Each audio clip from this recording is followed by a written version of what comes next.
నమస్తే, నేను Kavitha. Welcome to I dream news. పిల్లల కోసం, దత్తత కోసం శిశువుల అక్రమ రవాణాకి సంబంధించినటువంటి వార్తలు ఈ మధ్య కాలంలో ఎక్కువగా వినిపిస్తున్నాయి. తరచూ అలాంటి గ్యాంగును పట్టుకున్నటువంటి వార్తలు కూడా వస్తున్నాయి. ఇటీవల కాలంలో ఇలాంటి సంఖ్య ఎందుకు పెరిగింది, తీసుకోవాల్సినటువంటి చర్యలేంటి, అసలు ఉన్నటువంటి చట్టాలు ఎందుకు పనిచేయట్లేదు? మనతో పాటుగా ఉన్నారు women and girl child activist Tharuni founder Mamatha రఘువీర్ గారు. మమతా గారు నమస్కారం అండి. సో మనం ఆడపిల్లల గురించి, చిన్న పిల్లల గురించి, మహిళల గురించి ఎన్ని మాట్లాడుకున్నప్పటికీ ఇంకా అలాంటి సంఘటనలు తరచుగా కనిపిస్తూనే ఉంటాయి. మనం కళ్ళ ముందు ఎగ్జాంపుల్స్ని మనం చూస్తూ ఉన్నాం. వెరీ రీసెంట్గా జరిగినటువంటి ఒక ఇన్సిడెంట్, 50 మంది గ్యాంగ్ని పట్టుకున్నారు పోలీసులు. పిల్లల్ని అక్రమంగా రవాణా చేస్తున్నారు, దత్తతకి ఇచ్చే ప్రయత్నాలు జరుగుతున్నాయని. అసలు ఎక్కడ లోపం జరుగుతోందండి? ఏమవుతోంది అసలు? అంటే దత్తత కోసము పిల్లల్ని తీసుకురావడం అనేది ఇప్పుడు చాలా పెరిగింది. ముఖ్యంగా చాలామంది పిల్లలు లేని దంపతులు పెరుగుతున్నారు.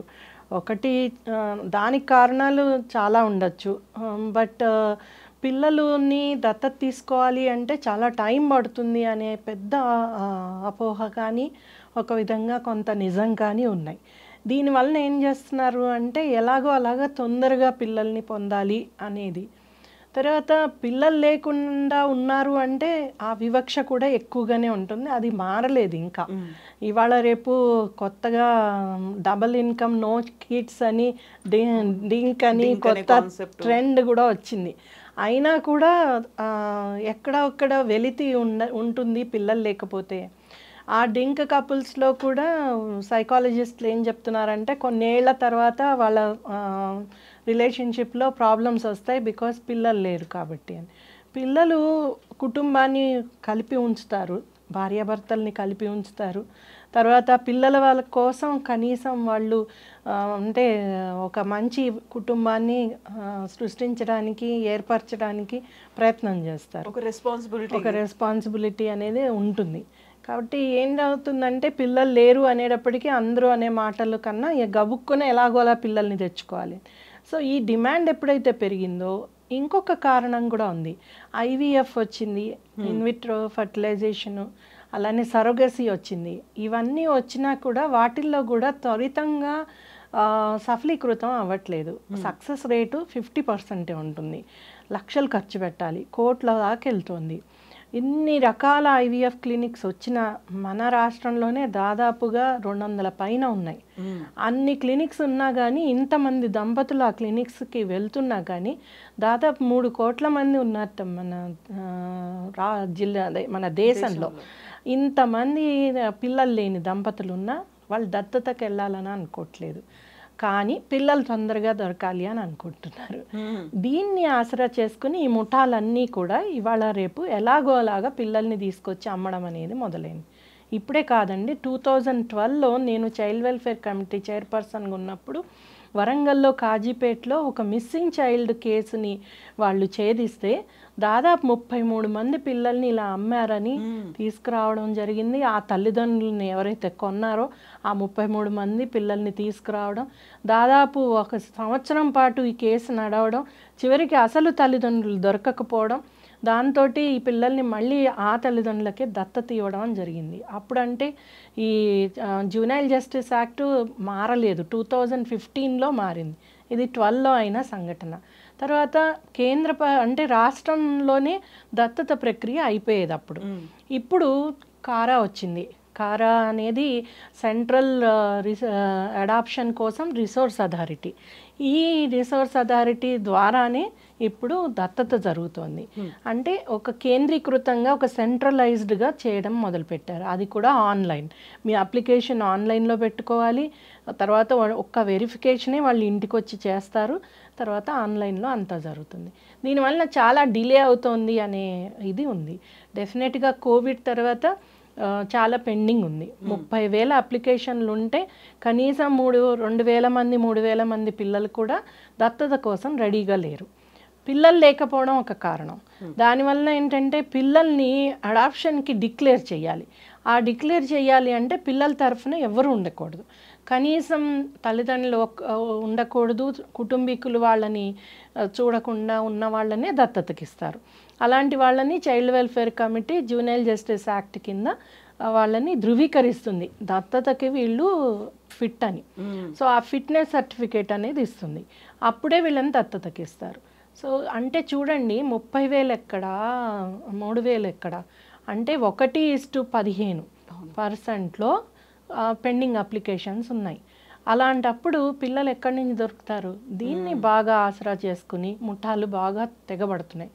ఎక్కడెక్కడి నుంచో పిల్లల్ని తేవడం, అటు మొన్న దాంట్లో ఢిల్లీ, పూనా, ఇంకెక్కడి నుంచో తీసుకొచ్చారు. ఎప్పుడైనా కానీ వేరే రాష్ట్రాల పిల్లల్ని మన వైపు రాష్ట్రాలకి దక్షిణాది పిల్లల్ని ఉత్తరాది వైపు చేస్తూ ఉంటారు.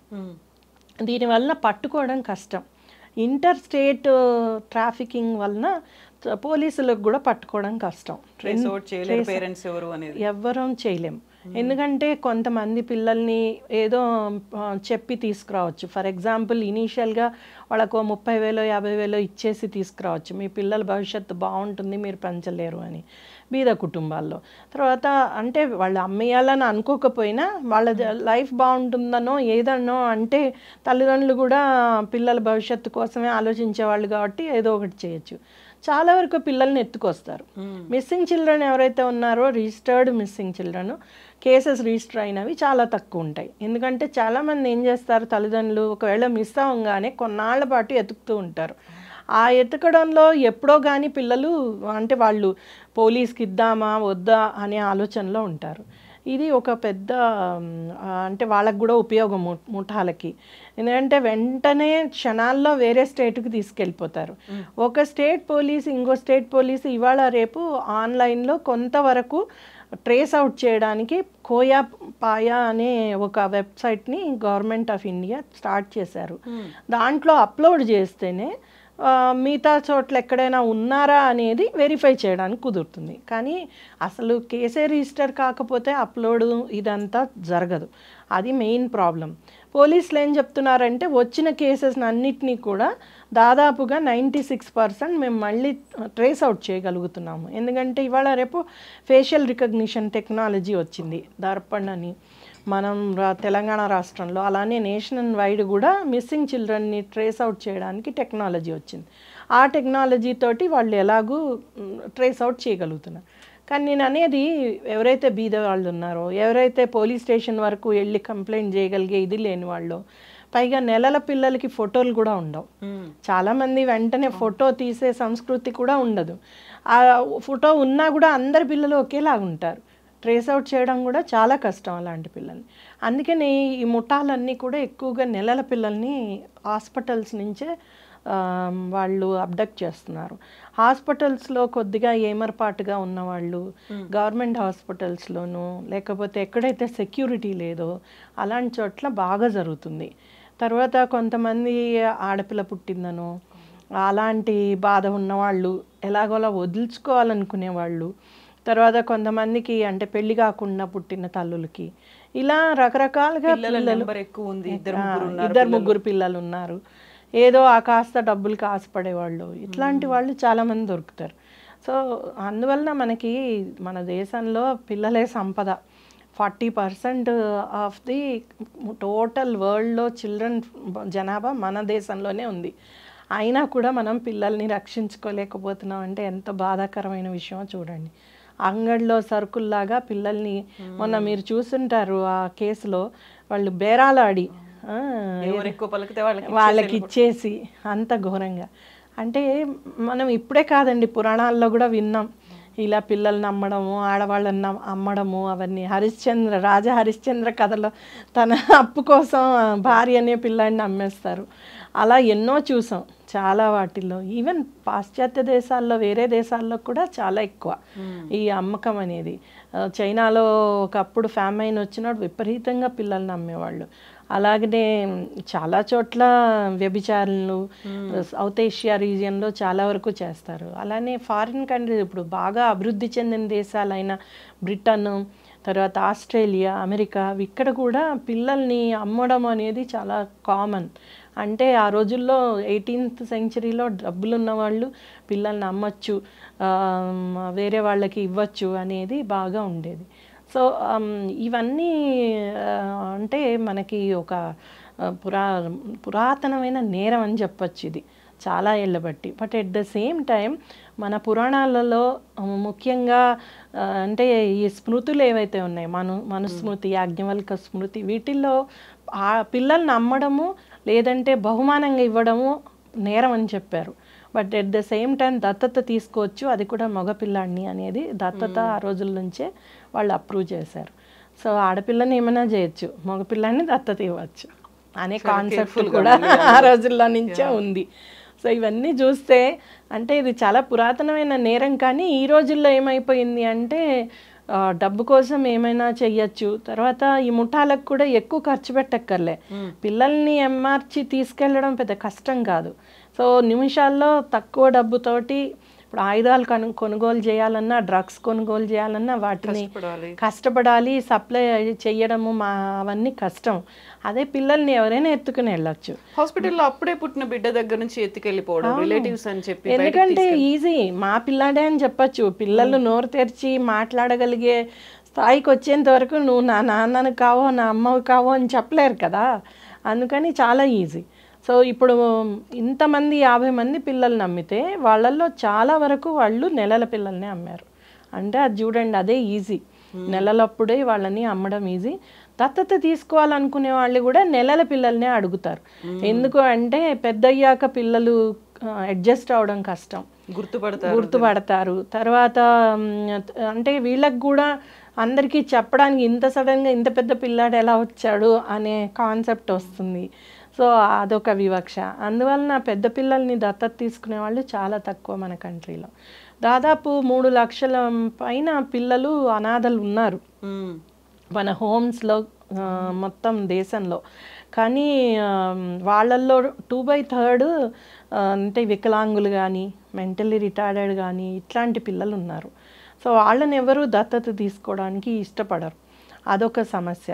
మిగతా ఉన్న పిల్లల్లో చాలా తక్కువ మంది అంటే ఏజ్ తక్కువ ఉన్న పిల్లల్నే తీసుకుంటారు. ఈ పెద్ద పిల్లలు ఉన్నారు వాళ్ళలో, వాళ్ళని తీసుకోరు. ఈ మధ్య 2022లో సుప్రీంకోర్టు ఒక కేసులో అదే అడిగింది, మరి మన దేశంలో ఇంతమంది అనాథ పిల్లలు ఉన్నారని. ఇవాళ పేపర్లో కూడా అదే రాశారు, 10,000 మంది అనాథ పిల్లలు ఉన్నారని ఒక సంస్థ చేసిన సర్వేలో ఓన్లీ ఇన్ హైదరాబాద్ తెలిసిందని. అంతమంది అనాథలు ఉన్నా కూడా ఎందుకు దత్తత ఇవ్వలేకపోతున్నాం అనేది అడిగింది సుప్రీంకోర్టు.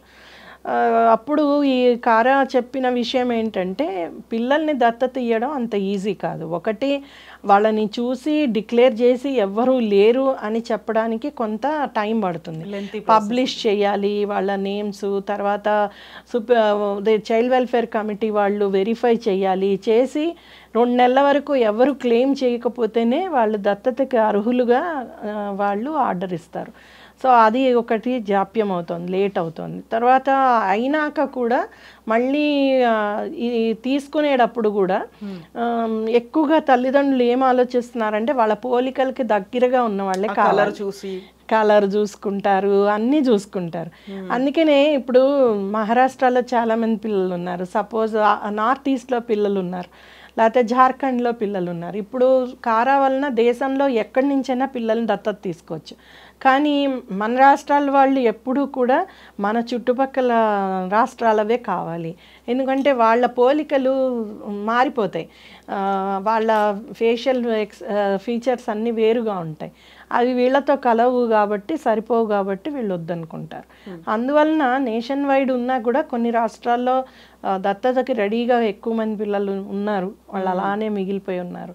కొన్ని రాష్ట్రాలలో తక్కువ మంది ఉన్నారు. ఇంకొకటి ఏంటంటే మనకి ఎప్పుడో 95లో కారా ఏర్పడక ముందే ఒకసారి పెద్ద స్కామ్ అయింది మన దగ్గర. చాలా ఏజెన్సీస్ దత్తత ఇస్తున్నామని చెప్పి ఫారిన్ కంట్రీస్కి పిల్లల్ని పంపడం. అప్పటి నుంచి ఏం చేశారంటే మన తెలుగు రాష్ట్రాల్లో ఓన్లీ దత్తత ఏజెన్సీస్ అన్నీ కూడా గవర్నమెంట్వే ఉండాలి అని పెట్టారు. సో దానివలన స్టేట్ అడాప్షన్ ఏజెన్సీస్ సా అంటారు వీటిని, ఇవన్నీ శిశుగృహాలు శిశు విహారాల ద్వారానే జరగాలి అని పెట్టారు. అదే వేరే రాష్ట్రాల్లో ఫర్ ఎగ్జాంపుల్ మహారాష్ట్ర కానీ పక్క రాష్ట్రాల్లో ఎక్కడైనా కానీ కొన్ని ఎన్జిఓస్ని రిజిస్టర్డ్ ఎన్జిఓస్గా రిజిస్టర్ చేశారు కారా కింద. వాళ్ళు కూడా వాళ్ళ అనాథ శరణాలయాల్లో ఉన్న పిల్లల్ని ఇవ్వచ్చు అనమాట. అది మన దగ్గర లేదు ఆ ప్రక్రియ. అది కూడా ఒక రకంగా మనకి లేట్ అవ్వడానికి, పెండెన్సీ ఎక్కువ ఉండడానికి కూడా కారణం. ఇంకొకటి ఏంటంటే ఈ చట్టాల్లో కూడా గమ్మత్ ఏంటంటే, మామూలుగా ఈ చట్టం క్రింద జువెనైల్ జస్టిస్ యాక్ట్ కింద మనము దత్తత ఇస్తున్నాం. కానీ హిందువులు దత్తత తీసుకోవడానికి ప్రత్యేక చట్టం ఉంది. 1956లోనే హిందూ దత్తత వారసత్వ చట్టం అనేది వచ్చింది. హామా అంటాం, Hindu adoption and maintenance act. దీని కింద ఏ హిందువు అయినా దత్తత తీసుకోవచ్చు. తనకి తెలిసిన వాళ్ళు, లేకపోతే దగ్గర వాళ్ళు, లేకపోతే ఫ్రెండ్స్ పిల్లలు, చుట్టాల పిల్లలు ఎవరినైనా దత్తత తీసుకోవచ్చు. దాంట్లో దత్తత తీసుకోవడానికి ఏమీ పెద్ద కండిషన్స్ ఉండవు. అదే ఈ జేజే యాక్ట్లో అయితే పెళ్ళై 2 ఏళ్ళు అయి ఉండాలి, కారా కింద పెళ్ళై 2 ఏళ్ళు అయి ఉండాలి, స్టేబుల్ మ్యారేజ్ ఉండాలి, మెడికల్ సర్టిఫికేట్స్ ఉండాలి, ఏమైనా రోగాలు ఉండకూడదు, తర్వాత ఖచ్చితంగా పిల్లల్ని పెంచగలిగేంత కెపాసిటీ ఆర్థికంగా ఉండాలి, ఆర్థిక స్తోమత ఉండాలి, కొంత డబ్బు కట్టాలి, దీనికోసము 40,000 ఎంతో డబ్బులు కట్టాలి. సో బీద వాళ్ళకి తీసుకోవడానికి చాలా కష్టం.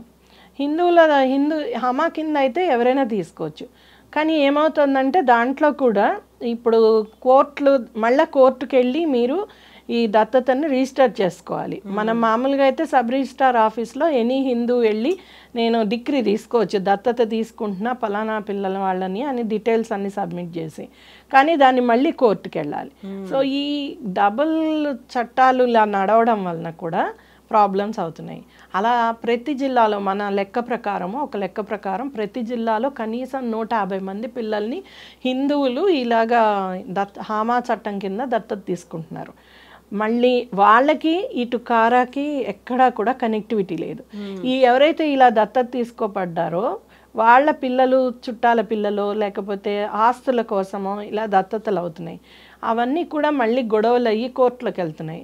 ఆస్తి ఇవ్వలేదనో, ఆ పిల్లాడికి లేదు అంటే ఇంకేదైనా ఇష్యూతోనో, నాకు ఇష్టం లేదు అయినా దత్తత తీసుకున్నారనో, భార్య భర్తకి మధ్య గొడవల వలనో, ఇలాంటి ఫ్యామిలీ మెంబర్స్ ఇలాంటి వాటికి మళ్ళీ కోర్టులకు వెళ్తున్నారు. సో అప్పుడు కోర్టులు ఏమంటున్నాయంటే, అసలు ఈ చట్టం ఎందుకు, మీరు కారా కిందనే అన్నీ పెడితే కనుక అట్లీస్ట్ వాళ్ళు ఫాలో అప్ ఉంటుంది, నిజంగా పిల్లల్ని దత్తత తీసుకున్నాక సరిగ్గా చూస్తున్నారా లేదా అనే ఇది కూడా ఉంటుంది అని చెప్పడం జరిగింది. సో ఈ చట్టాల్లో కూడా ఇన్ని చట్టాలు ఉండకుండా దత్తత ప్రక్రియ కోసం ఒకటే చట్టం చెయ్యాలి, దాని కింద కారా పనిచేయాలి. అప్పుడు మనకి ఇలాంటి ఇల్లీగల్ దత్తతలు తర్వాత అలాంటివన్నీ కూడా మనం అరికట్టచ్చు. సో అలా పిల్లలకు కూడా అలాగా వెళ్ళిపోయిన పిల్లలు కూడా చాలా మంది వరకు నష్టపోతున్నారు. వాళ్ళని సరిగా చూడక పనికి తీసుకెళ్ళడం, లేకపోతే ఇంకేదైనా చేయించడం, సెక్యూర్డ్గా ఉన్నారా లేదా అనేది తెలియదు. అట్లీస్ట్ కారాలో నెక్స్ట్ 2-3 ఇయర్స్ వరకు మన వాళ్ళు వెళ్ళి చూస్తున్నారు. అదో ఒకటి మంచిది, కానీ ఇక్కడ అది జరగట్లేదు. అలానే ఇప్పుడు ఈ కొనుక్కున్న పిల్లల్లోనూ ఎవ్వరు కూడా వెరిఫై చెయ్యరు, ఫాలో అప్ ఉండదు. ఎందుకు కొనుక్కున్నారో తెలియదు. ఫర్ ఎగ్జాంపుల్ మా దగ్గర కొన్ని కేసులు ఉన్నాయి. ఈ పిల్లల్ని ఇలా తెచ్చుకున్నాక మళ్ళీ వాళ్ళ పిల్లలు రెగ్యులర్గా పిల్లలు పుడతారు. వీళ్ళని ఏం చేస్తారు, వీళ్ళని ఏదైనా నెగ్లెక్ట్ చేస్తారు, లేదు అంటే వాళ్ళని ఇంకే పనికైనా పెడతారు, లేదు అంటే కొన్నిసార్లు అమ్మేయచ్చు, కొన్నిసార్లు ఈవెన్ ఇంకేదైనా వ్యభిచారానికో ఇంకో దానికో ట్రాఫికింగ్ చేయించవచ్చు. సో వీళ్ళని బర్డన్గా ఎందుకు కొంటున్నారు అనేది తెలియదు.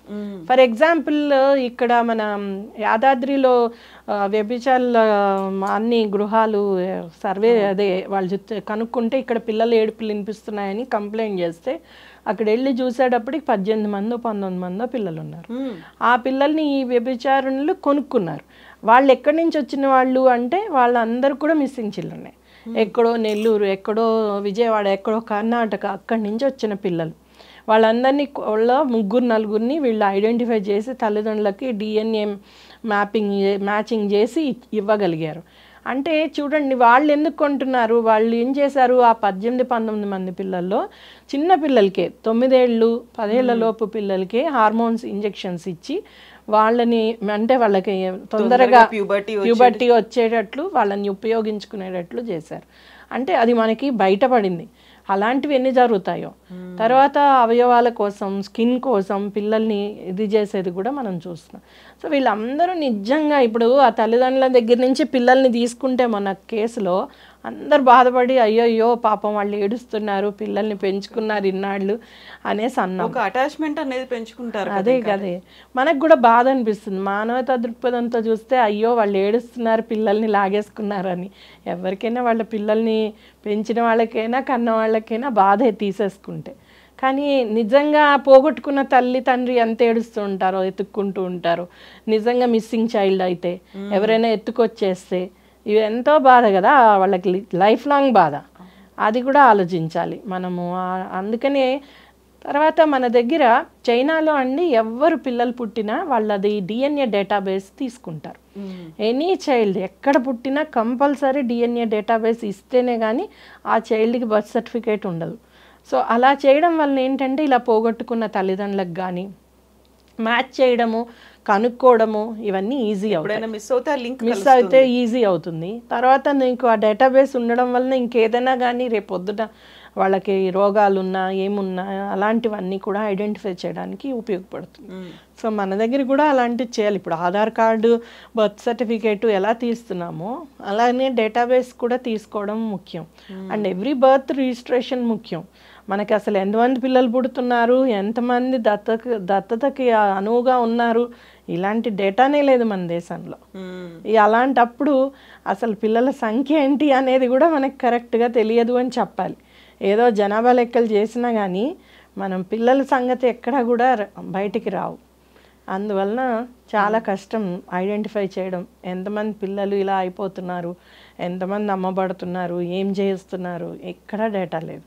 ఈ రకంగా అక్రమ రవాణా జరగడం అనేది గతంలో చైల్డ్ బెగ్గింగ్ గ్యాంగ్స్ లేకుంటే మన దగ్గర ట్రాఫిక్ సిగ్నల్స్ దగ్గర కనిపించేవో దానికి ఇంకో రకంగా యూస్ చేసుకున్నారు. బట్ ఇప్పుడు అమ్మతనం మిస్ అయింది, లేకపోతే అక్కడ ఉన్నటువంటి ఎమోషన్స్ సైకలాజికల్గా బోల్డ్ అంత ఉంటుంది. ఎవరైతే మిస్ చేసుకున్నటువంటి పేరెంట్స్ ఉంటారో వాళ్ళకి ఒక రకమైనటువంటి బాధ అనేది ఉంటుంది. ఇక్కడ మా దగ్గర నుంచి మేము కొనుక్కున్నాము లేకుంటే మాకు ఇచ్చేసారు అనుకున్నప్పుడు వీళ్ళ దగ్గర నుంచి కూడా పోలీసులు తీసేసుకున్నప్పుడు వీళ్ళకి ఒక బాధ. అండ్ పిల్లలకి సంబంధించి వాళ్ళకి సైకలాజికల్గా భవిష్యత్ ఏంటి అనేది వాళ్ళకి ఇన్ని రకాలుగా ఉంది. సొసైటీ అంతా ఎంత ఇంపాక్ట్ పడుతుంది అక్కడ అసలు. అవును, డెఫినెట్గా అండి. ఇది బాగా ట్రామా పిల్లలకి కూడా, అటు తల్లిదండ్రులకి ట్రామా. రేపొద్దున అంటే ఏదో ఈజీగా త్వరితంగా తీసుకోవచ్చు మనము అని అనుకుంటున్నారు, కానీ తర్వాత కేసుల్లో ఇరుక్కుని ఎన్నో ఏళ్ళు తిరిగి తమ పిల్లాడు వస్తాడా రాడా అనేది కూడా తెలియని స్థితిలో తల్లిదండ్రులు ఉండాలి. అప్పటికి ఏముంది, ఈజీగా 4 లక్షలు పెడితే పిల్లాడు దొరికాడు. ఆడపిల్ల అయితే 4 లక్షలట, 7.5 లక్షలు అబ్బాయి. అదేంటి ఆడపిల్ల అంటే స్కూటీ, మగపిల్లాడు అంటే బైక్. ఇలా రకరకాలుగా మేము ఇంకా వినేవాళ్ళం. వెనస్డే అంటే అబ్బాయి, ఫ్రైడే అంటే అమ్మాయి. ఇలాంటి అన్ని కూడా కోడ్ లాంగ్వేజ్, దేవతలకి లింక్ చేసి చెప్పడం కోడ్ లాంగ్వేజ్. మళ్ళీ మనం అప్పుడు స్కానింగ్ టైంలో, క్యారీయింగ్ టైంలోనే వినిపించేది అబార్షన్ సెంటర్లు లేకుంటే వీటన్నిటికి సంబంధించి స్కాన్ సెంటర్లో అబార్షన్ కోసం అని యూస్ చేసుకునే లాంగ్వేజ్ ఇది. అది అందువల్లనే ఇప్పుడు ఇంకొకటి ఏం చెప్తున్నారు, IVF ఇంత కాస్ట్లీ, దాని మీద కంట్రోల్ లేదు కాబట్టి ఇలాంటివి జరుగుతున్నాయి అని చెప్తున్నారు. అది కూడా నిజమై ఉండొచ్చు. ఎందుకంటే అసలు ఎన్ని ఎగ్స్ తీసుకుంటున్నారు ఒక ఉమెన్ నుంచి, తర్వాత దాన్ని ఎలా ప్రిజర్వ్ చేస్తున్నారు, ఏం చేస్తున్నారు, ఏమి కూడా కంట్రోల్ లేని పరిస్థితి. ఇల్లీగల్గా అమ్ముతున్నారా, ఏం చేస్తున్నారు అనేది కంట్రోల్ లేదు. తర్వాత ప్రతిసారి మీది సక్సెస్ కాలేదు అని చెప్పి ఇంకా నెక్స్ట్ టైం మళ్ళీ చేద్దాం, 12 సార్లు చేస్తే కానీ మీరు సక్సెస్ కాదు, వాళ్ళకి 12 సార్లకే అప్పుడు అయ్యింది. ఇలా కోట్లు లక్షలు లాగుతున్నారు. అవి కూడా EMIలు కట్టచ్చు వాటిల్లో కూడా. అంత భయంకరంగా అలా వచ్చేసింది. లోన్స్ ఇస్తున్నారు, IVFకి వెళ్తున్నావా లోన్ ఇస్తాం అని అలా అయిపోయిందనమాట. ఇంకా ఆ పరిస్థితుల్లో అక్కడ కంట్రోల్ లేదు. అక్కడ ఎంతమంది పిల్లలు పుడుతున్నారో తెలియదు. ట్విన్స్ని, ట్రిప్లెట్స్ని అలా కనచ్చు. అక్కడ వాళ్ళు ఎంతమంది పుడుతున్నారు, వీళ్ళకి ఎంతమందిని ఇస్తున్నారు, ఎంతమంది పుట్టారని చెప్తున్నారు, అక్కడ కూడా అస్సలు నిఘా లేదు. అలా బయటకు వచ్చే పిల్లలు కూడా ఉండొచ్చు. చెప్పలేము. ఇంకా ఇప్పుడు రేపొద్దున అదేంటి యుట్రస్ స్పాట్స్ వస్తున్నాయి. ఆ యుట్రస్ స్పాట్స్లో అంటే ఒక స్త్రీ లేకుండానే కనొచ్చు పిల్లల్ని. IVFలో మనం ఎంబ్రియో తయారు చేస్తే ఆర్టిఫిషియల్గా పాడ్లోనే పిల్లల్ని పెంచుతారు. టెస్ట్ ట్యూబ్ బేబీ అని ఒకప్పుడు అన్నట్టు. అదే సో అలా పెంచితే ఇంకా అప్పటికి ఇంకా మనం అసలు పిల్లల మీద కంట్రోల్ అనేది పోతుంది. ఏం చేయబోతున్నారు, ఎలా ఉపయోగిస్తున్నారు ఈ పిల్లల్ని అనేది కూడా మనకు తెలియదు. సో మనం ఎలా అయితే గొర్రెల పెంపకం కోళ్ళ పెంపకం చేస్తున్నామో రేపొద్దున పిల్లల్ని కూడా అలా పెంచి వాడుకోవడానికి రకరకాల వాడుకోవడానికి ఉపయోగించుకోవచ్చు. సో అందుకనే ఒక్కొక్కసారి సైన్స్ అండ్ టెక్నాలజీ సైన్స్ ఇంత పెరిగిందంటే భయం వేస్తుంది అసలు ఏం జరగబోతోంది అనేది. మిస్యూజ్ అవుతుంది. డెఫినెట్గా అయ్యే ఛాన్సెస్ ఉన్నాయి. ముఖ్యంగా బీద దేశాల్లో ఎక్కడైతే ఏదో ఒక విధంగా డబ్బు సంపాదించాలన్న నేర ప్రవృత్తి ఉన్న వాళ్ళల్లో డెఫినెట్గా ఇవన్నీ కూడా జరగచ్చు. మనం చూసాం కదా శకుంతల సినిమా కానీ ఇంకో చోట. అంటే ఒక ఐడియా అది జరుగుతున్నాయి కాబట్టి తీస్తున్నారు ఫిలిమ్స్. బట్ డెఫినెట్గా అలాంటి వాటికి కూడా పిల్లల్ని ఉపయోగించవచ్చు. స్కిన్ కోసం ఉపయోగిస్తున్నారు, అవయవాల కోసం ఉపయోగిస్తున్నారు. ఒక పర్సన్ పెరిగి పెద్ద అయ్యాక అవయవాలు తీసుకోవడం కష్టం. అదే చిల్డ్రన్లో అయితే అవయవాలు తీసేసుకుని చంపేయడం చాలా ఈజీ. వాళ్ళకి ఒక లెక్క పత్రం ఏమి ఉండదు కాబట్టి. సో ఇలాంటివన్నీ కూడా పిల్లల్ని ఉపయోగించుకోవడానికి రేపు పొద్దున చాలా భయంకరంగా చేయొచ్చు. అందుకనే చట్టాలు ఇంప్రూవ్ కావాలండి. అవ్వకపోతే రేపొద్దున చట్టం కన్నా ముందు నిఘా పెట్టడము. ఆల్ ఓవర్ ఇండియా ఒక టాస్క్ ఫోర్స్ ఉండాలి.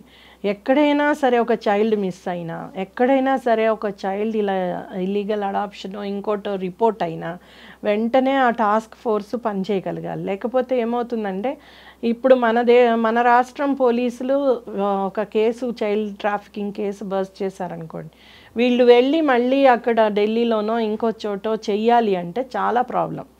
అందుకనే ఈ అక్రమ రవాణా చట్టం ఏదైతే ఉందో ITPAలో దాన్ని మార్చాలి అని ఇప్పటికి 10 ఏళ్ల బట్టి ప్రయత్నం జరుగుతోంది. కొత్త బిల్లు కూడా వచ్చింది కానీ ఇంతవరకు ఇది కాలేదు. దాంట్లో నేషనల్ బ్యూరో పెట్టాలి నిఘా కోసము. అక్రమ రవాణాన్ని నివారించడానికి నేషనల్ బ్యూరో పెట్టాలి. ఆ బ్యూరో ద్వారా పోలీసులు అందరూ కూడా సమంగా దేశమంతా ఒకే పోలీస్ ఫోర్స్ లాగా పనిచేసేటట్లు ఈ కేసెస్లో ఉండాలి. ఫర్ ఎగ్జాంపుల్ US లో ఫెడరల్ పోలీస్ ఉంటారు. వాళ్ళు హ్యూమన్ ట్రాఫికింగ్ కేసెస్ అన్నీ వాళ్ళే చూస్తారు. సో లోకల్ పోలీస్ హెల్ప్తోని వాళ్ళు కేసుని డీల్ చేస్తారు. అప్పుడు ఫాస్ట్గా ఢిల్లీలో అయింది ఒక సంఘటన, ఇక్కడ తెలంగాణ అమ్మాయిని తీసుకెళ్లారు అని అంటే నిమిషాల్లో ట్రేస్ చేయడానికి అవకాశం ఉంటుంది. ఇప్పుడు ఎలా అయితే టెర్రరిస్టుల కోసం మిగతా ఇష్యూస్ మీద పనిచేస్తున్నారో పిల్లలు మహిళల అక్రమ రవాణా మీద కూడా పనిచేయడానికి అవకాశం ఉంటుంది. అది ఒకటి తొందరగా వస్తే మనము దీని మీద దృష్టి పెట్టచ్చు. తర్వాత అండి అసలు ఈ ట్రేసింగ్ ఆఫ్ చిల్డ్రన్ మీద బడ్జెట్స్ కానీ తర్వాత అంటే కొన్నిసార్లు వేరే కంట్రీస్కి తీసుకెళ్ళిపోతారు. అప్పుడు కానీ ఇంటర్పోల్ వాళ్ళందరి సహకారం కానీ అవన్నీ జరగట్లేదు. మిస్సింగ్ చిల్డ్రన్ ఫౌండేషన్ అని US లో ఒక ఫౌండేషన్ ఉంది. వాళ్ళు చాలా బాగా అంటే ఒక వ్యక్తి మిస్ అయితే పాప చిన్నప్పుడే వాళ్ళ ఇయర్ ఏదైతే షేప్ ఉందో ఆ ఇయర్ షేప్ని బట్టి ఐడెంటిఫై చేసే టెక్నాలజీని కనుక్కున్నారు. ఆ టెక్నాలజీ తోటి ఇప్పుడు అన్ని దేశాల్లో పోలీసుల్ని వాళ్ళని ట్రైనప్ చేశారు. మన దేశంలో కూడా అది రికగ్నిషన్ చేయడానికి ఒక ఆ టెక్నాలజీని వాళ్ళు ఇవ్వడం జరిగింది కానీ మన దగ్గర అది ఉపయోగించట్లేదు. సో వాళ్ళు ఆల్ ఓవర్ ది గ్లోబ్ పనిచేస్తున్నారు మిస్సింగ్ చిల్డ్రన్ కోసం. కొన్ని కోట్ల మంది పిల్లలు మిస్ అవుతారు అన్ని చోట్ల నుంచి. నాట్ ఓన్లీ ఇక్కడ కాదు, అభివృద్ధి చెందిన దేశాల్లో కూడా పిల్లల మిస్సింగ్ చాలా ఎక్కువ. ఎందుకంటే పిల్లల పైన చేయగలిగే వ్యాపారం చాలా డబ్బులు వస్తాయి, ఈజీగా అవుతుంది. 2 నిమిషాల్లో మీరు ఒక వ్యాన్లోనో ఒక బండిలోనో తీసుకెళ్ళిపోవచ్చు.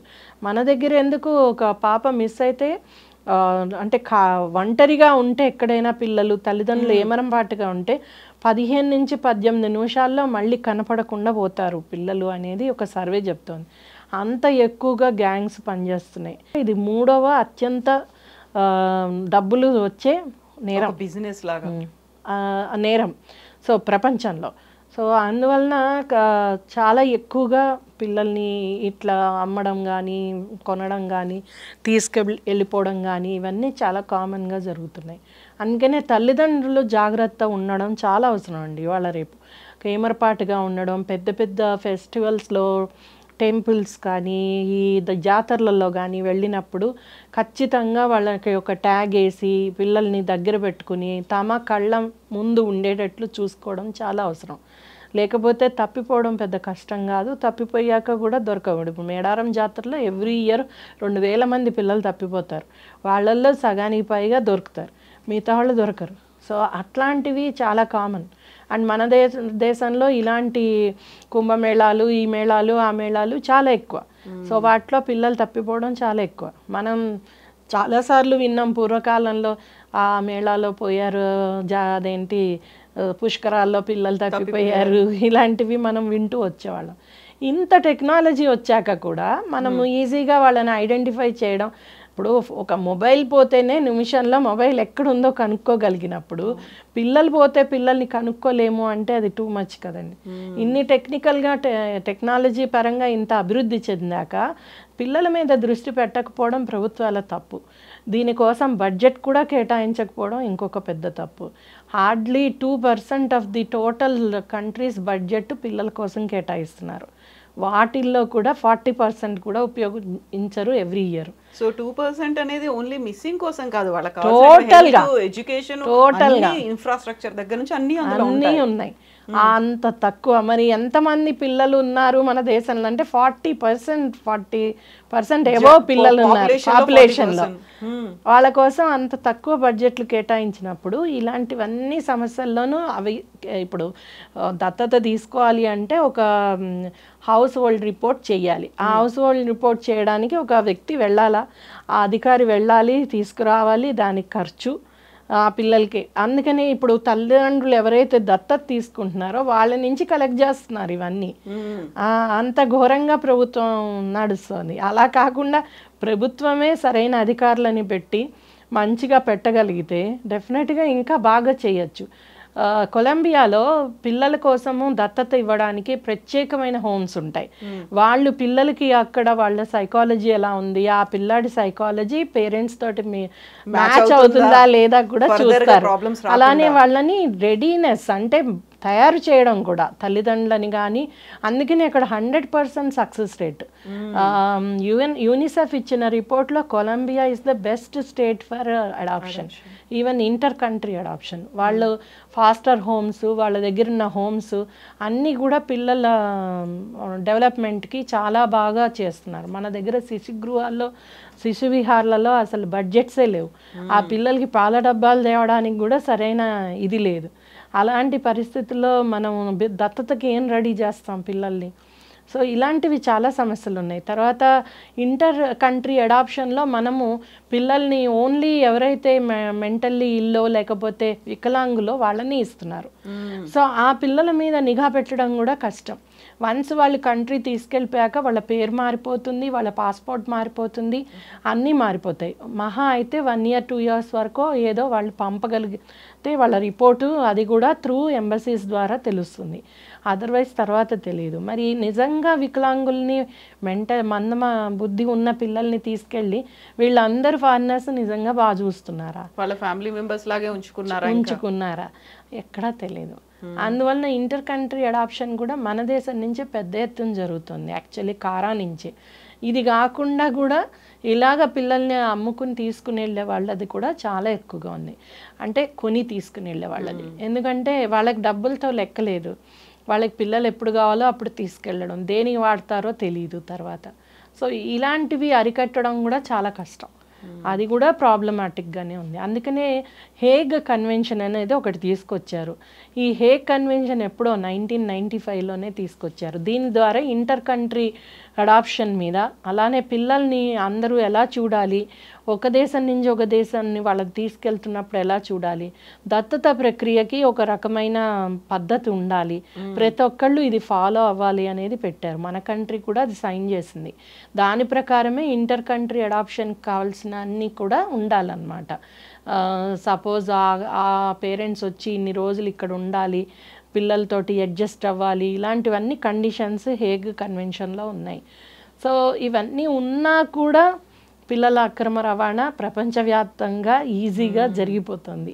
అంటే మనం ఒడంబడికలు చేసుకుంటున్నాం, ఒప్పందాలు చేసుకుంటున్నాం, కానీ వాటికి తగ్గట్లుగా మనము మన ప్రభుత్వ మెషినరీ రెడీ అవ్వట్లేదు. వాళ్ళు దానికోసం కావాల్సినట్లుగా పిల్లల కోసం బడ్జెట్లు ఖర్చు పెట్టట్లేదు, పిల్లల మీద అంత రాజకీయ నాయకులు ప్రేమ చూపించట్లేదు. నేను అనుకుంటాను పిల్లలకి ఓట్లు లేనంత కాలం పిల్లల పరిస్థితులు ఇలానే ఉంటాయేమో.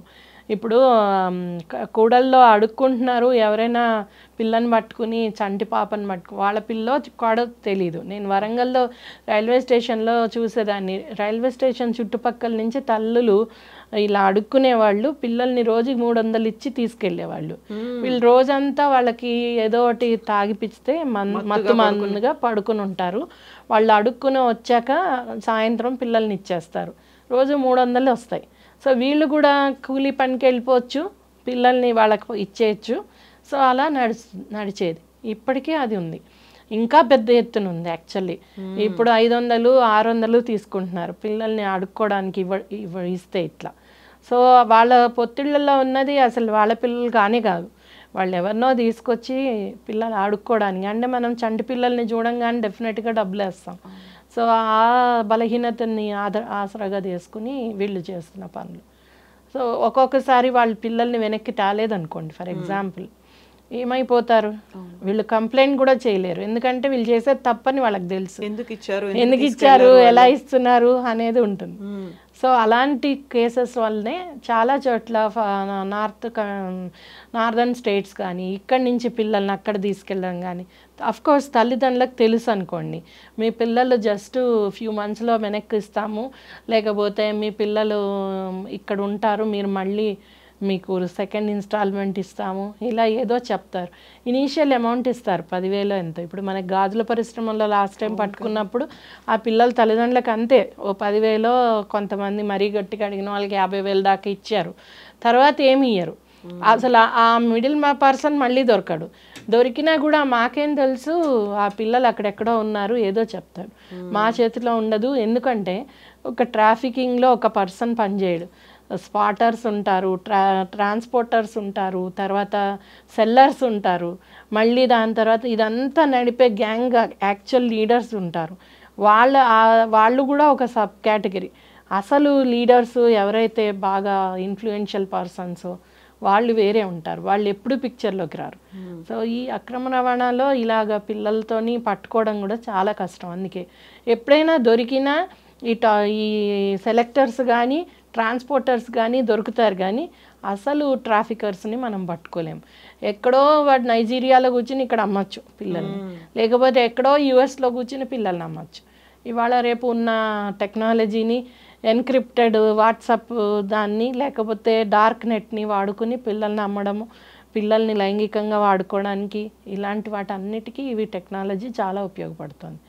ఇప్పుడు ఇక్కడ ఎవరో ఇప్పుడు దొరికారు మనకి, ఒక ఆర్ఎంపీ డాక్టరు ఇంకోళ్ళు, అసలు వాళ్ళు ఎవరు అనేది బయటికి తీసుకురాలేదు. 50 మంది పిల్లల్ని అన్నారు, 16 మందినే వీళ్ళు తీసుకురాగలిగారు. మిగతా వాళ్ళు ఎక్కడున్నారో కూడా తెలియదు. ఎందుకంటే మనము మైగ్రేషన్ అనేది చాలా ఎక్కువ మన కంట్రీలో. ఇంటర్ స్టేట్ మైగ్రేషన్ కూడా చాలా ఉంటుంది.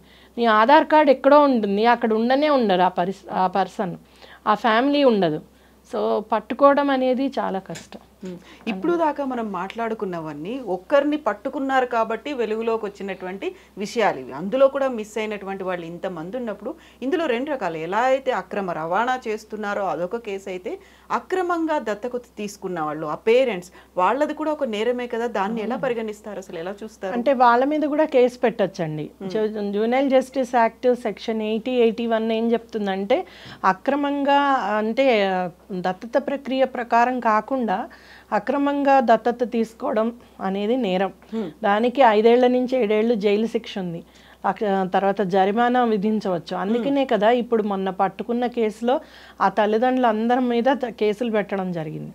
సో ఆ కేసులు పెట్టినారని బాధపడుతున్నారు, కానీ ఆ కేసులు పెట్టిన ప్రూవ్ అవ్వడానికి కొన్నట్టుగా ప్రూఫ్ ఇవన్నీ దొరకడం కష్టం. అందుకనే చాలా కేసెస్లో మేము చూసిన ఈ ఇల్లీగల్ అడాప్షన్ కేసులో, ఫర్ ఎగ్జాంపుల్ నేను చెప్తాను, మేము ఏం చేసామంటే మాతో పాటు ఈవెన్ డిప్యూటీ కలెక్టర్ కూడా మాతో ఒక కూపింగ్ ఆపరేషన్ చేసాం. ఒక వర్ధనపేట ఏరియాలో ఒక నర్సింగ్ హోమ్లో పిల్లల్ని అమ్ముతున్నారని తెలిసింది. మేము మా ఎంప్లాయీస్నే ఇద్దరిని భార్యాభర్తలుగా పంపించి మేము కొనుక్కుంటాము అని చెప్పి వాళ్ళకి 10,000 ఇప్పించి రెడ్ హ్యాండెడ్గా వాళ్ళని పట్టుకున్నాం. ఆ 10,000 ఇచ్చాము, ఆ పాపని కొన్నాము, వాళ్ళు దొరికారు. ఆ కేసులో 5 ఏళ్ళు కేసు నడిచింది. 5 ఏళ్ళ 6 ఏళ్ల తర్వాత కూడా ఏమీ జరగల. ఇంతలోకి యాక్చువల్గా నర్సింగ్ హోమ్ డాక్టరు ఎందుకో లేదు చనిపోయాడు. అది గవర్నమెంట్ డాక్టర్ కాదు, ప్రైవేట్ డాక్టరు. సో చనిపోయాడు, కేసు క్లోజ్ అయిపోయింది. సో అలాగా ఉంటుంది కానీ ఎక్కడ కూడా శిక్షలు పడవు. అంత డిప్యూటీ కలెక్టర్ ఇన్వాల్వ్ అయినా కానీ ఆ కేసు అన్నేళ్ళు లాగడం, దాంట్లో ప్రూఫ్స్ కోసం రెడ్ హ్యాండెడ్గా మొత్తం మీడియా కూడా ప్రూఫ్ ఇచ్చింది. మీడియా కూడా ఉంది, అప్పుడు అందరూ ఇన్వాల్వ్ అయ్యారు, అయినా కూడా శిక్షలు పడలేదు. చూడండి, అంటే వాళ్ళ కింద ఎంతో మంది పనిచేశారు. ఆ పాప ఎక్కడ పాప అనేది కూడా తెలియలేదు. చివరికి ఆ పాపను శిశు గృహాలో ఇచ్చి వేరే వాళ్ళకి అడాప్షన్ ఇచ్చాం. మేము ఖర్చు పెట్టిన 10,000 కూడా మాకు వాపస్ రాలేదు. అంత భయంకరంగా ఉంది పరిస్థితి. ఇది నేను చెప్తున్నది వే బ్యాక్ ఇన్ 2014, కరెక్ట్గా 10 ఏళ్ల క్రిందట. ఇప్పటికి కూడా అలానే ఉంది ఇంకా పరిస్థితి. ఇప్పుడు వీళ్ళని పట్టుకున్నారు, ఈ తల్లిదండ్రుల మీద కేసులు పెడుతున్నారు. అసలు అమ్మిన వాళ్ళని, అసలు ట్రాఫికర్స్ని, ఎవరు అసలు పేరెంట్స్ని చేయగలరా చూద్దాం. ఎక్కడ చేయలేరు. ఇవన్నీ కూడా అంటే మనకి చేయలేరు అని కాదు, ఇప్పుడు ఒక అవసరం అయితే ఎక్కడి నుంచో ఒక నేరస్తుని, ఒక టెర్రరిస్ట్ని పట్టుకుని తెచ్చుకోవట్లేదా? ఎక్కడెక్కడో ఉన్న టెర్రరిస్టులని ఎలా అయినా తెచ్చుకున్నాం. ఆపరేషన్స్ పెట్టుకుని కోట్లు ఖర్చు పెట్టి మనం ఇప్పుడు ఎన్ని ఓటీటీలో చూస్తున్నాం కదా, అవన్నీ ఇలా చేశారు, ఆపరేషన్, ఆ ఆపరేషన్, ఈ ఆపరేషన్ చేసి వాళ్ళని టెర్రరిస్టులను పట్టుకున్నారు వీళ్ళు. మరి పిల్లల్ని పట్టుకుంటున్న వాళ్ళకన్నా టెర్రరిస్టులు నేరస్తున్నారు. అదే అంటున్నారు, వీళ్ళని మళ్ళీ వాళ్ళగా కన్వర్ట్ చేయొచ్చు కదా. చాలా వరకు అలానే జరుగుతాయండి. నార్త్ ఈస్ట్ కంట్రీస్ ఏవైతే ఉన్నాయో వాటిల్లో పిల్లల్ని నేరస్తులుగానే చేస్తారు. ఎందుకు మనం శ్రీలంకలో చూసాం, ఆ రోజుల్లో ఎంతోమంది పిల్లలే, ఇప్పటికీ చూస్తున్నాం ఆఫ్రికాలో అందరూ పిల్లలే.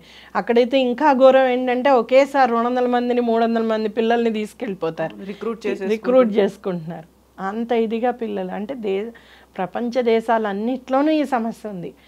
ఇంకా మనలాంటి పిల్లలు ఎక్కువ ఉన్న దేశంలో అసలు పిల్లలు అంటే ఖాతరు లేదు అని చెప్పాలి. అంటే మనకి పిల్లల యొక్క వాల్యూ తెలియట్లేదు అని చెప్పాలి. అందువలన పిల్లల్ని మనము వాళ్ళ మీద ఆలోచన చెయ్యట్లేదు. మనం దానికోసం వాళ్ళకు ఆఫ్టర్ ఆల్ రక్షణ ఇవ్వకపోతే ఇంకెందుకండి. మనము కన్నవాళ్ళైనా కానీ ప్రభుత్వాలైనా కానీ పిల్లలకి రక్షణ ఇవ్వకపోతే ఎందుకు? మన యుఎన్సిఆర్సి అంతర్జాతీయ బాల హక్కుల ఒడంబడిక ఏం చెప్తుందంటే negligence is the crime. So ఈ మధ్య జరిగిన ఒక సర్వేలో ప్రపంచంలో ఎక్కువ శాతం పిల్లలు ట్రామాకు గురి అయ్యేది దేని వలన అంటే నెగ్లిజెన్స్ వలన. 75% negligence, 9% physical abuse, 18% sexual abuse అని వచ్చింది. అంటే చూడండి, నెగ్లిజెన్స్ ఈజ్ ఆల్సో క్రైమ్. ఏ తల్లిదండ్రులు అయితే నెగ్లెక్ట్గా పిల్లల్ని ఉంచుతున్నారో, అంటే వాళ్ళకి రక్షణ ఇవ్వట్లేదు, వాళ్ళకి సరైన పౌష్టికాహారం ఇవ్వట్లేదు, వాళ్ళందరూ కూడా నేరస్తులే నా ఉద్దేశంలో. వాళ్ళందరినీ కూడా నేరస్తులుగానే చూడాలి. అంత అంటే ఒక ఒడంబడిక ఏం చెప్తుంది అంటే యుఎన్సిఆర్సి ఖచ్చితంగా పిల్లలు ఎవరైతే నెగ్లెక్ట్ చేశారో, నెగ్లెక్ట్ చేయకూడదు. అలా నెగ్లెక్ట్కి గురి కాబడిన పిల్లలకి ప్రభుత్వం యొక్క బాధ్యత సరైన కుటుంబాన్ని అందించడం. ఇప్పుడు పిల్లలు ఎట్ ద ఎంటైర్ దీంట్లో ఏం చెప్తారు హక్కులలో అంటే ఖచ్చితంగా పిల్లలు అనాథాశ్రమంలో పెరగడానికైతే కాదు, పిల్లలకి ఎప్పుడైనా సరే ఒక కుటుంబాన్ని కల్పించాలి, అది వాళ్ళ హక్కు. మంచి కుటుంబంలో పెరగడం వాళ్ళ హక్కు, అందువలన అది ప్రభుత్వాల బాధ్యత అని చెప్తున్నారు. మరి ఇన్ని కోట్ల మంది 3 కోట్ల మంది అనాథలు ఉన్నప్పుడు మన దేశంలో మనం ఎందుకు వాళ్ళ కోసం సరైన చెయ్యలేము? కనీసం ఒక మంచి హోమ్ నడపలేము? అది మనం ఎన్నైనా టెక్నాలజీ తెచ్చుకుంటున్నాం, ఎన్ని కోట్లు మిగతా విషయాల మీద ఖర్చు పెడుతున్నాం మన కంఫర్ట్స్ కోసం, అన్నిటి కోసం. పిల్లల కోసం ఎందుకు ఖర్చు పెట్టలేము? అది రానంత కాలం, ఆ చిత్తశుద్ధి రానంత కాలం, ప్రభుత్వ యంత్రాంగాల్లో ఉన్న అవినీతి పోనంత కాలం ఇవన్నీ జరుగుతాయి. ఇంతకుముందు జేజే యాక్ట్ ఈ మధ్య 2021లో అమెండ్ చేసి, అంతకుముందు కోర్టుల ద్వారానే దత్తత అయ్యేది. ఇప్పుడు మన కలెక్టర్ అని పెట్టారు. సో జిల్లా మ్యాజిస్ట్రేట్ ఆర్ జిల్లా కలెక్టర్ అండ్ జిల్లా కలెక్టర్ ఎవరైతే ఉన్నారో వాళ్ళే దత్తత ఫైనల్ ఆర్డర్ ఇచ్చేది. అంత ఈజీ చేశారు. అయినా కూడా ఇంత పెండెన్సీ ఎందుకు ఉంది? ఇంత పెద్ద ఎత్తున 3 ఏళ్ళు ఎందుకు పడుతోంది?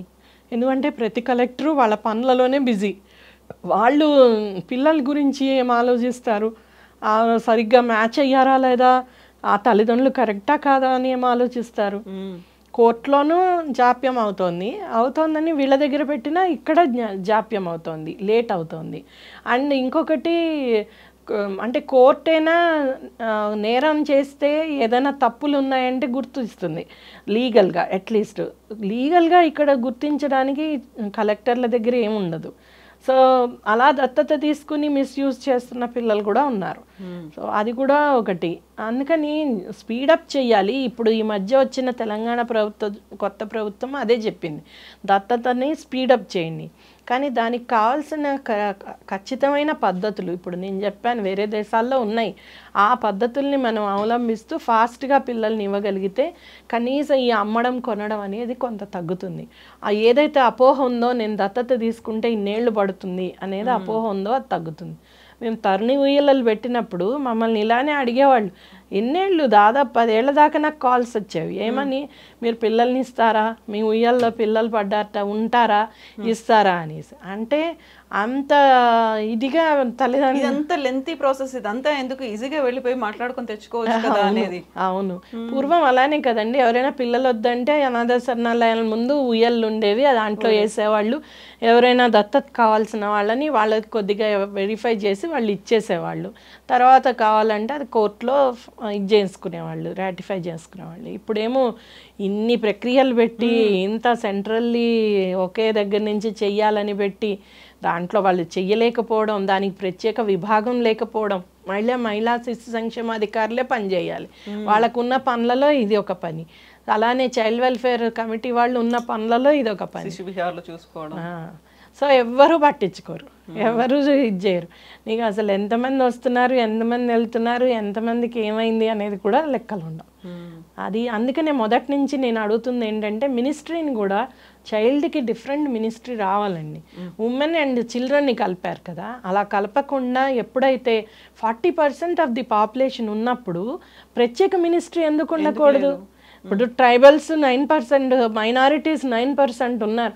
అలాంటి వాళ్ళ కోసం ప్రత్యేక మినిస్ట్రీలు పెట్టినప్పుడు why can't they have separate ministry for the children? అప్పుడైనా ఇలాంటివి అడ్రస్ అవుతాయి. అప్పుడైనా మినిస్ట్రీ క్రియేట్ అయితే కొంతవరకైనా బడ్జెట్లు ఇంప్రూవ్ అవుతాయి. కనీసం కొంత నిఘా పెట్టడానికి, ఇలాంటివన్నీ చూసుకోవడానికి అధికారులు ఏర్పాటు చేయబడతారు. అవన్నీ కూడా చాలా అవసరం. ఎప్పటికీ గుర్తిస్తాయో ప్రభుత్వాలు తెలియదు. అందుకనే ఇవాళ రేపు మన హ్యాపీనెస్ ఇండెక్స్ కానీ, ఇవన్నీ హంగర్ ఇండెక్స్, ఇట్లాంటి ఇండెక్స్లు అన్నీ కూడా క్లియర్గా చెప్తున్నాయి భారతదేశం 112వ స్థానంలో ఉంది, ఇంకో స్థానంలో ఉంది అని. ఎందుకంటే ఇవి కూడా చూస్తారు కాబట్టి. ఎంతమంది పిల్లలు ట్రాఫిక్ కాబడ్డారు, ఎంతమంది పిల్లలు అమ్మివేయబడ్డారు, లేకపోతే ఎంతమంది పిల్లలు ఇలాంటివన్నీ జరుగుతున్నారు, అదే అనాథలుగా ఉన్నారు, ఇలాంటివన్నీ కూడా వాటిలో చూస్తారు. కాబట్టి మనం ఇండెక్స్ ఎన్ని పెంచినా కానీ పెరగట్లే. ఆ ఒక్క ఆలోచన ప్రభుత్వాలకు వస్తే, రాజకీయ నాయకులకు వస్తే అప్పుడు ఇలాంటివి జరగవని మనం అనుకోవచ్చు. సో ఇప్పుడు ఎంత అయితే అవకతవకలు, అక్రమాలు ఇవన్నీ కూడా మనం వింటున్నవి, చూస్తున్నవి కాకుండా బ్యాక్ డోర్లో జరిగేవన్నీ జరుగుతున్నాయి. ఇవన్నీ లేకుండా చాలా ఈజీ ప్రాసెస్ ఉండాలి దత్తత అనేది. అక్కడ పిల్లలకి అన్యాయం జరగొద్దు, ఇక్కడ పేరెంట్స్ కూడా సంతోషంగా ఉండాలి అంటే ఏం జరగాలంటారు అసలు? ఒకటండి, చాలా క్లియర్ కట్గా మనకు ఒకే చట్టం కింద దత్తత అనేది జరగాలి. తర్వాత సెంట్రల్ ఏజెన్సీ కాకుండా ఎవ్రీ స్టేట్, సెంట్రల్ ఏజెన్సీ ఉన్నా కూడా state wide clear cut agencies ఉండాలి. ఎందుకంటే ఒక రాష్ట్రంలో ఎక్కువ అప్లికేషన్స్ ఉండొచ్చు, ఒక రాష్ట్రంలో తక్కువ ఉండొచ్చు. మనము ఒకే పద్ధతి ఫాలో అయితే చాలా డిలే అవ్వచ్చు. సో అలాంటివన్నీ కన్సిడర్. ఫర్ ఎగ్జాంపుల్ నేను మన తెలంగాణ తీసుకుంటే 33 జిల్లాలు ఉన్నాయి. అన్ని జిల్లాలు ఇంకో రాష్ట్రంలో ఉండకపోవచ్చు, అంతమంది కలెక్టర్లు ఇంకో రాష్ట్రంలో ఉండవు. సో ఇట్లాంటివన్నీ కూడా చూసుకుని రాష్ట్ర ప్రాతిపదికన దత్తత అనేది జరగాలి. తర్వాత అలాంటి స్కామ్లు ఏం జరగకుండా నిఘా అనేది కరెక్ట్గా ఉండాలి.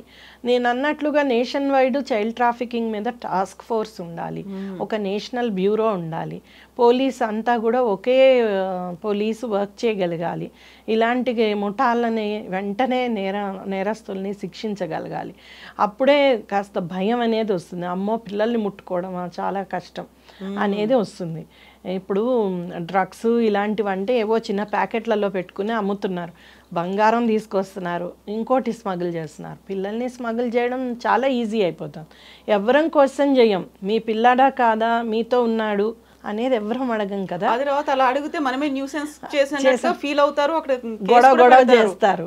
కానీ అదే అంటున్నా, ఆ నిఘా వ్యవస్థ పెరగకపోతే విజిలెన్స్ అనేది పెరగదు. ఇప్పుడు వేరే దేశాల్లో పిల్లల సంఖ్య తక్కువ కాబట్టి మైనర్ ఎవరున్నా భయపడతారు. వాళ్ళు ఖచ్చితంగా పోలీస్కి ఇన్ఫార్మ్ చేస్తారు, పలానా మైనర్ ఉన్నారు, ఎందుకో తెలీదు, వాళ్ళతోని అనుమానాస్పదంగా ఉందో లేకపోతే సరిగ్గా చూడట్లేదో అక్కడ ఉన్న కేర్ టేకరు ఎవరు అని వెంటనే కంప్లైంట్ చేస్తారు. అంటే ఒక బాధ్యత, పెద్దలుగా ఒక బాధ్యత పిల్లల పట్ల అనేది ఉంటుంది.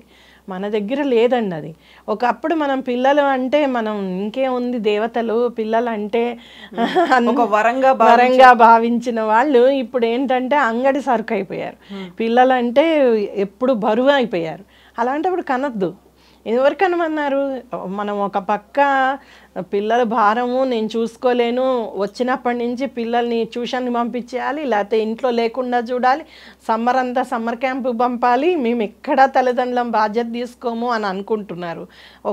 ఒక్క అరగంట కూడా పిల్లలతోటి క్వాలిటీ టైం గడపలేనప్పుడు కనకూడదు. నేను అదే అంటాను, కనద్దు, మీరు కనద్దు.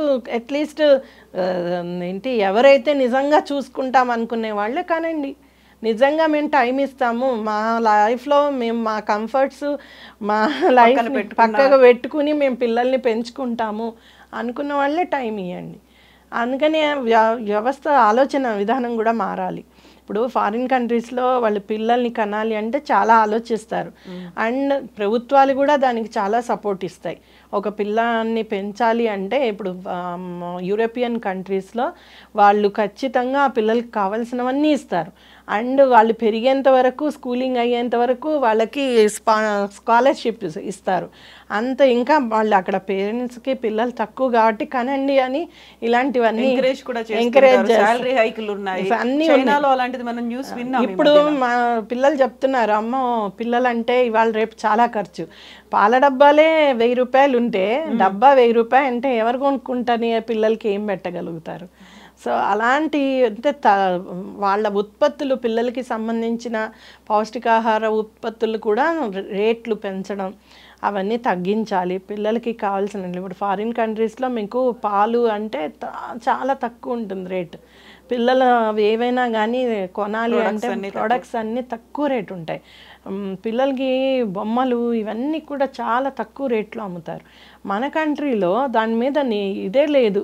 అందులో కూడా ఇప్పుడు తక్కువ క్వాలిటీతో ఉన్నవి, చీప్ క్వాలిటీతో ఉన్నవి ఉంటాయి, హార్మ్ఫుల్ గా కెమికల్స్ ఉన్నవి, వాటిలో ఎన్నో కల్తీలు. తక్కువ రేటు ఉంది అంటే అది కల్తీ చేసేయాలి అన్న ఫీల్ లో ఉన్నవి ఉంటాయి. అయినా కూడా పిల్లలు, మన వాళ్ళు ఇంతమంది, ఇంత సంపద ఉంది, దాన్ని సరిగ్గా ఉపయోగించుకోలేనంత కాలం ఇలాంటివి అమ్మడం, కొనడం అనేది జరుగుతూనే ఉంటాయేమో. అందుకేనండి పెద్దల బాధ్యత పిల్లలది. ఖచ్చితంగా ప్రతి ఒక్కళ్ళు అమ్మో పిల్లలు మనం ఇది చేయొద్దు, పిల్లల అమ్మో అనుకునే విధంగా చట్టాలు ఉండాలి, దాని అమలు ఉండాలి.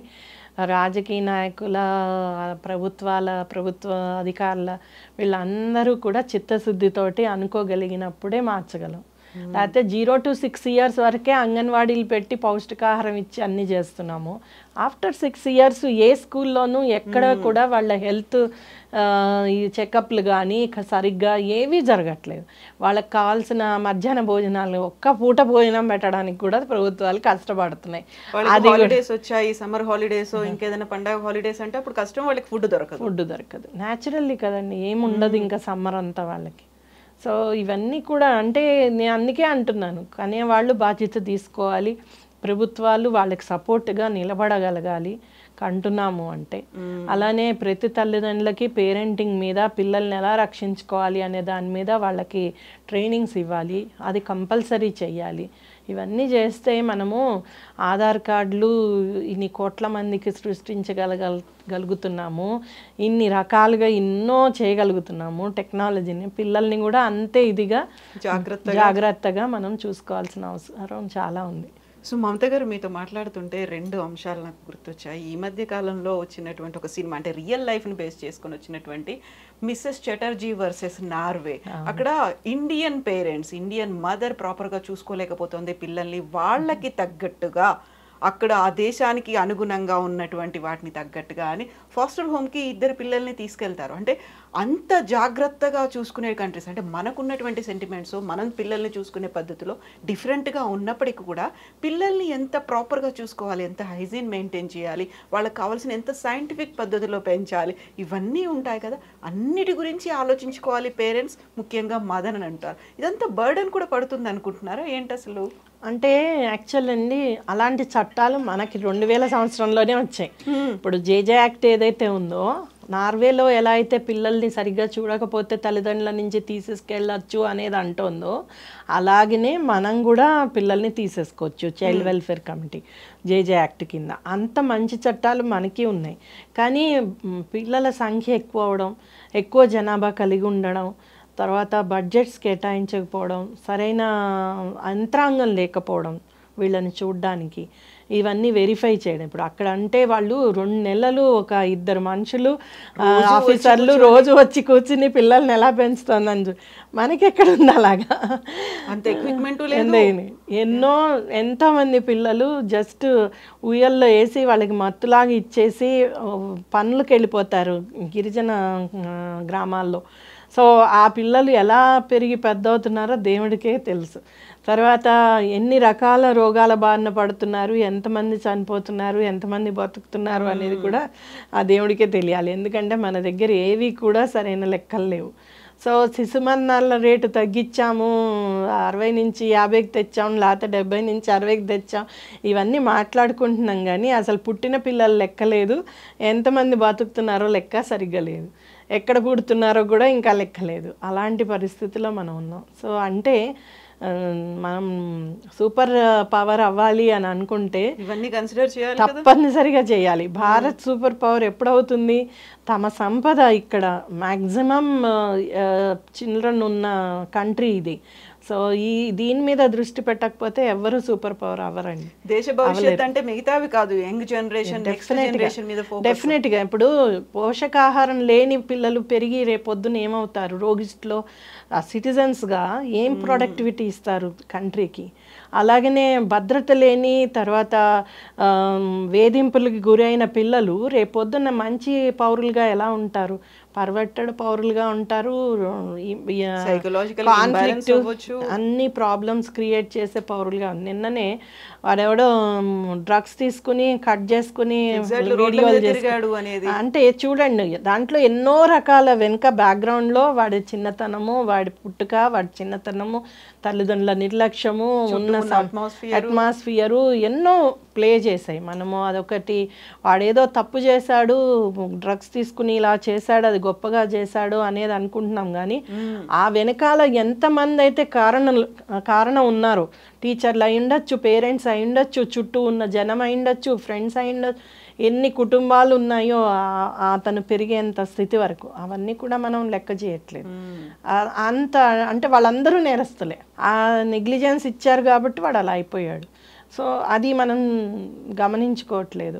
ఇవాళ రేపు తల్లిదండ్రులు ఎంతసేపు మేము ఫ్రీగా ఉండాలి, కంఫర్ట్గా ఉండాలి, మేము ఎంజాయ్ చేయాలి అని అనుకుంటున్నారు. కానీ పిల్లల కోసం ఎంత ఖర్చు పెడదాం, ఎంత చూద్దాం, వాళ్ళని ఎంత ప్రేమగా పెంచితే కానీ ఎలా పెరుగుతారు అనేది ఆలోచించట్లే.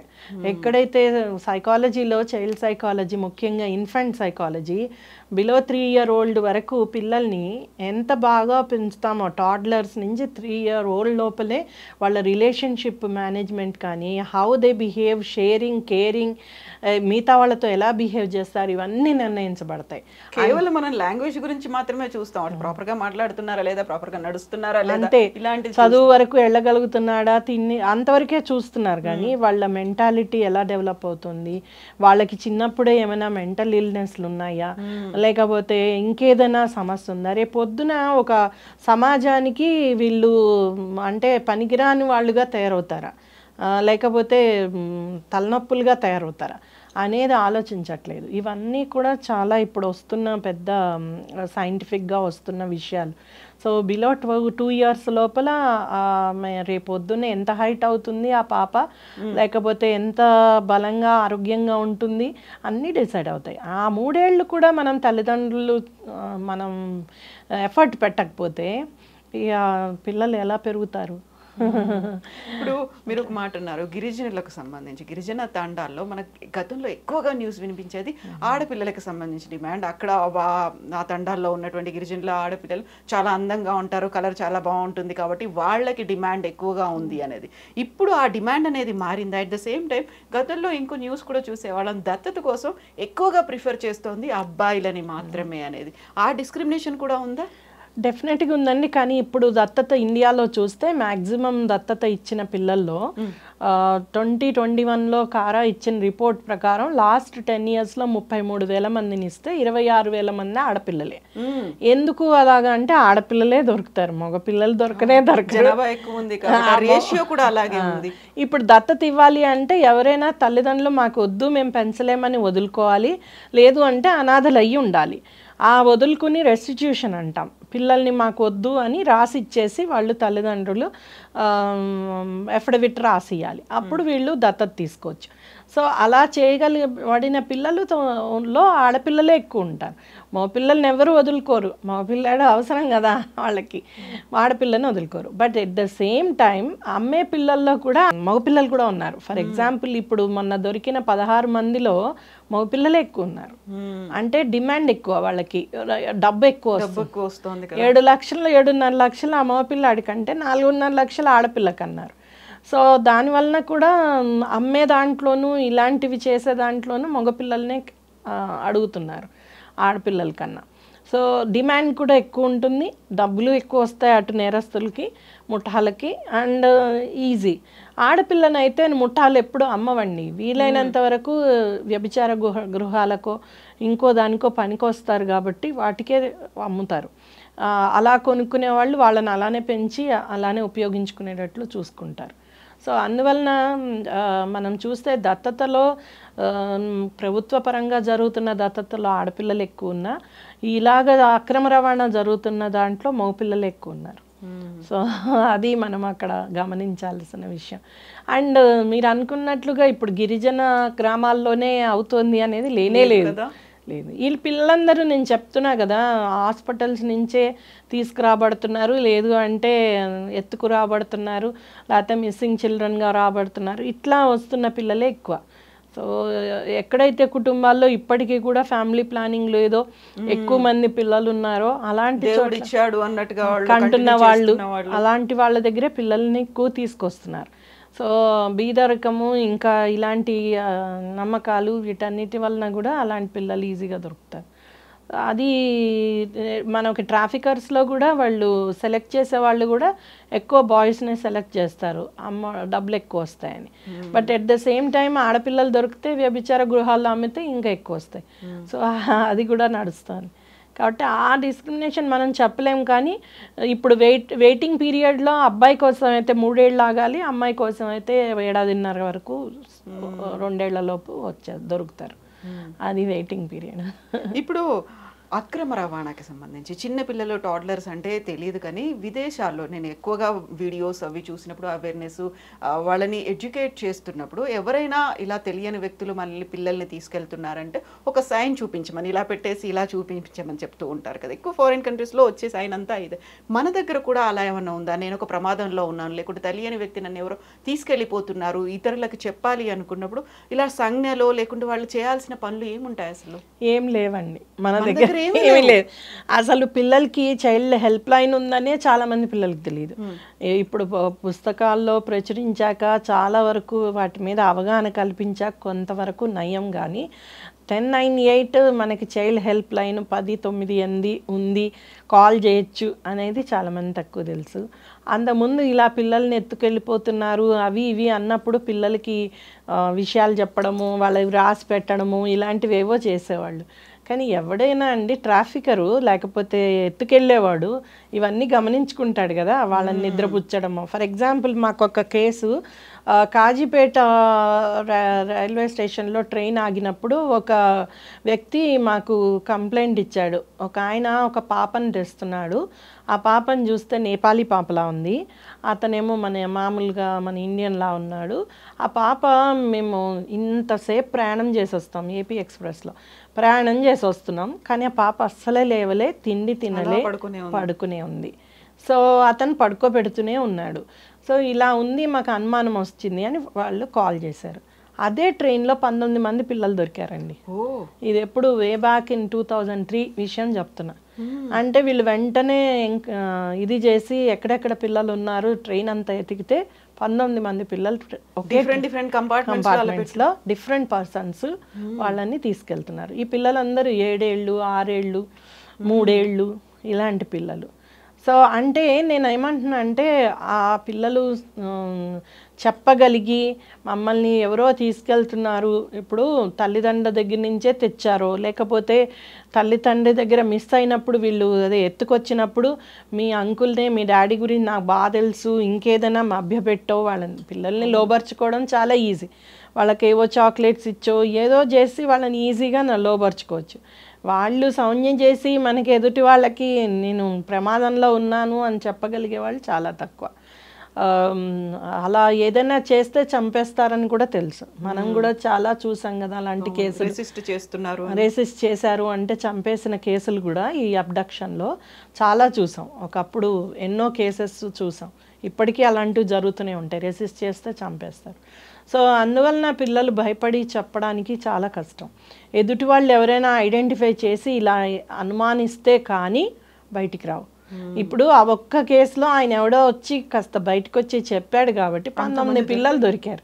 వాళ్ళల్లో బంగ్లాదేశీస్ ఉన్నారు, నేపాలీస్ ఉన్నారు, అంటే వేరే కంట్రీ పిల్లలు కూడా ఉన్నారు. అలాగ తీసుకెళ్తారు. సో అందుకని చాలా కష్టం అండి. మన దేశంలో పిల్లలకి అంత అవగాహన కల్పించడము, నమ్మద్దు చుట్టూ వాళ్ళని అనేది చెప్పడం కష్టం. ఎందుకంటే మనది చాలా కల్చర్ వైజ్ పిల్లలంటే ఎవరి దగ్గరికైనా వెళ్ళిపోతారు. మాలిమి చేసుకోవడం ఈజీ, పిల్లలంటే అందరికీ ఇష్టమే అన్నట్టుగా చూపిస్తారు. సో అవన్నీ కూడా అడ్వాంటేజ్ తీసుకుంటారు తల్లిదండ్రులు. సో యూనివర్సల్ గా సైన్ లాంగ్వేజ్ ఇది నిజంగా వర్కౌట్ అవుతుందంట. ఇదే అంటే అదే చెప్పగలిగితే పిల్లలు డెఫినెట్ గా వర్కౌట్ అవుతుంది. కానీ మన కంట్రీలో అయితే ఇంకా అట్లాంటివి ఏం చెప్పట్లేదు. సో అది రావాల్సిన అవసరం డెఫినెట్ గా ఉంది. పిల్లల్ని అలర్ట్ చేయాల్సిన, ఇవాళ రేపు పిల్లలు స్మార్ట్ కదండి, కాస్త వాళ్ళని అలర్ట్ చేయాలి, ఇవన్నీ విషయాలు చెప్పాలి, ఇదంతా చేయాల్సిన అవసరం చాలా ఉంది. అవగాహన కల్పించాలి, ఎలాగా ఇలాంటివి ఏదైనా అవుతుంటే మనం ఎదుటి వాళ్ళకి ఇన్ఫార్మ్ చేయొచ్చు, ఇవన్నీ కూడా మనం నేర్పించాల్సిన అవసరం చాలా ఉంది.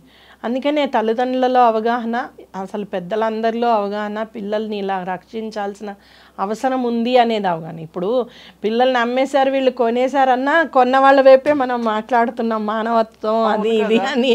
అసలు ట్రాఫికర్స్ పరిస్థితులు ఏంటో అర్థం చేసుకోవచ్చు కదా. అదే అసలు ట్రాఫికర్స్ గురించి వాళ్ళని తిట్టిన వాడు ఎవరు లేరు. అసలు వాళ్ళు ఇలా ఎలా అమ్ముతారు అనేది ఆలోచనే లేదు. సో అది పందా మారాలి, మన ఆలోచన విధానం మారితే కానీ పిల్లల పట్ల మన దృక్పథం మారదు. Yes ma'am, thank you so much. చిన్న పిల్లల అంశం కాకుండా చిన్న అంశం మాత్రం కాదు, చాలా పెద్ద అంశం, చాలా సీరియస్ గా ఆలోచించాల్సినటువంటి అంశం. Thank you so much ma'am. మళ్ళీ మనం మాట్లాడుకున్నాం. Thank you.